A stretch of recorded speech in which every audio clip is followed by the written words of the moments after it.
Okay, so we're going to continue learning about Pythagorean theorem. We're going to start out with what we learned yesterday to see if these three numbers create a right triangle. So we are going to always start with the formula that we talked about yesterday. And then like we talked about yesterday, we're going to get the two smallest lengths and plug it into the formula.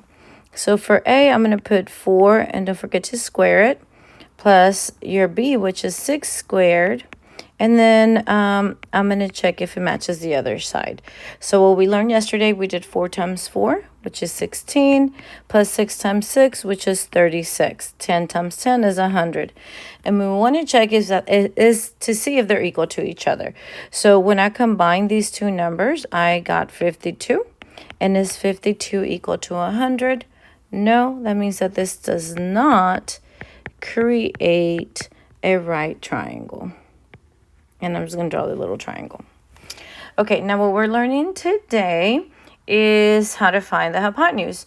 So I want you to make sure that you're following all the steps and that you are also labeling your triangle. So like we talked about yesterday, the first thing we want to do is locate our right angle, which is right here. And so then we're going to then draw an arrow to locate our hypothenuse, or our letter C. So I am going to draw my little arrow across. I'm going to label C. So as you can tell, that's what we're looking for. So I am going to draw A squared plus B squared equal C squared. All right, so now I am going to plug in what I know. So this can be A or B. And then if I use this for A, I'll use this for B. So my length is going to be 4.5 to the second power plus 7.5 to the second power. And I do not know what the C is, so I'm going to leave it blank. So I am going to go ahead and put this in Desmos. You can do it individually or you can do it together. I'm going to go ahead and do it individually because that's what we did yesterday.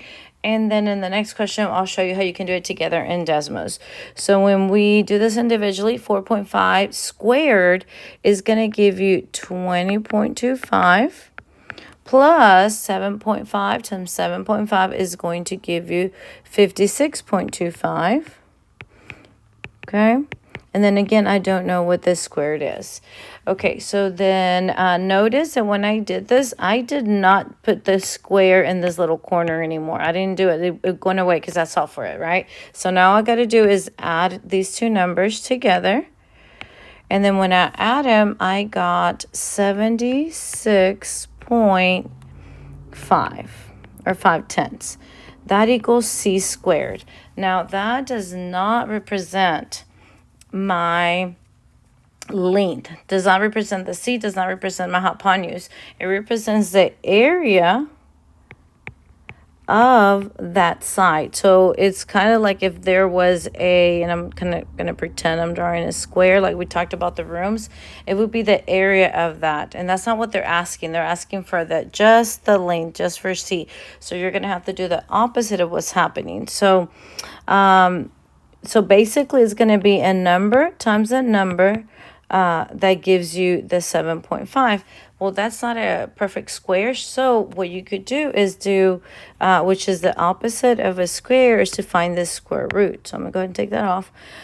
So to find the opposite of a square is to find the square root. So I'm going to go ahead and write down the square root of 7.5 equals C. Now that would give you your length. So now I'm going to go to Desmos and I'm going to show you how you could do that. Most of you know how to do that already. I'm going to go and show you again. So you're going to click on the square root and you're going to put, I forgot already what our number was, 76.5. And then notice that I did not put a space, just put it like you see it. And I got 8.746, 8.7, let me see, 8.746. Okay, and the questions that you're going to have to do on your own, it's asking to round to the nearest tenth. Your nearest tenths is this first number after the decimal. So that means that you have to look at this guy right here, your little neighbor, and see if this number is 5 or higher, you will bump that. If not, you would keep it. So then your answer would be 8.7 would be my diagonal. And then go ahead and block your answer. I'm going to go ahead and write it on here, 8.7 inches. That's the length of the hypothenuse. Now, remember what we talked about yesterday? We talked about how your legs numbers have to be smaller than 8.7c, which is a diagonal. And in this case, it is, and that's one thing you could do to check if you did it correctly. Okay, so now I'm going to let you do example 2. I want you to try. I want you to label it. I want you to have do all the steps that we did. So I'm going to circle this one. Go ahead and fill your answer in the Google form that I have provided for you.